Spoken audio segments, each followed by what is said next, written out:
Why is Buddha referred to as the fully awakened being? Let's first explain the term Buddha. When we talk about learning from the Buddha or studying Buddhism, what is the difference between the Buddha and ordinary beings? What exactly is a Buddha, and how can we define it in the simplest way? The term Buddha comes from the Sanskrit word Buddha, which translates as awakened one, as explained in the Buddhabhūmi Sūtra,佛地经论. Regarding all phenomena, in all their aspects, one is able to awaken oneself and also to awaken all sentient beings, just as one awakens from a dream, and just as a lotus blossoms. Therefore, one is called Buddha. Let's simplify this scripture. A Buddha is a being who has achieved complete and total enlightenment. This awakening is marked by wisdom, meaning that before a Buddha takes any action, it is always preceded by wise contemplation. A Buddha possesses both insight, wisdom, and the power of vows, vow power, which lead to action. According to the Buddhabhūmi Sūtra, a Buddha can comprehend all phenomena, both the chaotic, impure conditions of ordinary beings and the pure conditions of enlightened beings.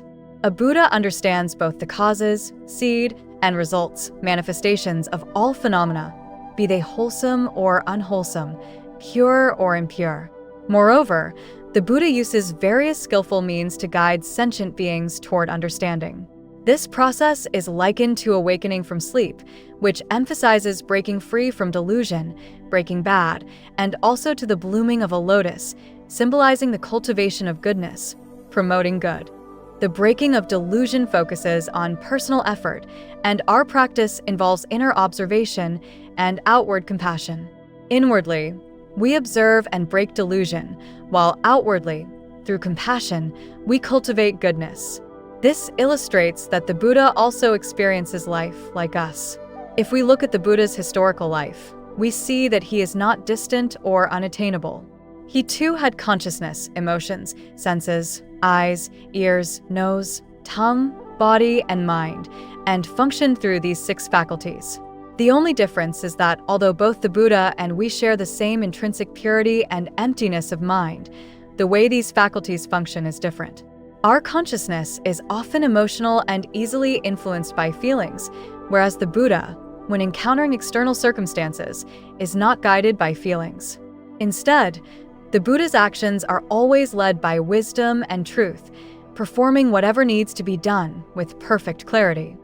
This highlights the distinction between a good person and a spiritual person. For example, even though people like philanthropists may engage in charitable acts, after studying Buddhism and practicing the Bodhisattva path, the results are different. Why is this? Ordinary people often act out of a moment of emotional impulse. They feel compassion, and this feeling drives them to help others. This is called good intention, which arises due to emotional stimulation from external circumstances. However, because it depends on external factors, this intention is unstable. Such a person may sometimes do good, but other times they may not. In other words, if stimulated by negative conditions, they may end up doing harm. On the other hand, the awakening in Buddhism is different. A Buddha's determination to stop doing harm, to cultivate goodness, and to liberate sentient beings is absolute. I must stop doing harm, I must cultivate goodness, and I must liberate sentient beings. I hope that followers of the Pure Land tradition gradually come to understand that the vows we make in our hearts can vary in nature. Some people vow to be reborn in the Pure Land by saying, I really want to be reborn there.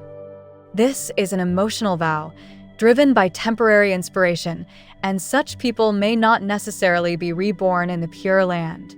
However, if you have trained in Buddhist teachings and have thoroughly observed the reality of the cycle of birth and death within the 3 realms, samsara, and you have accurately understood the magnificence and virtues of the Pure Land, then you will make a wise decision. A decision based on wisdom would be, I must be reborn in the Pure Land, no matter what happens. Even if in the next life I am given the chance to be a king, I will not be tempted. This is determined by my wholesome roots.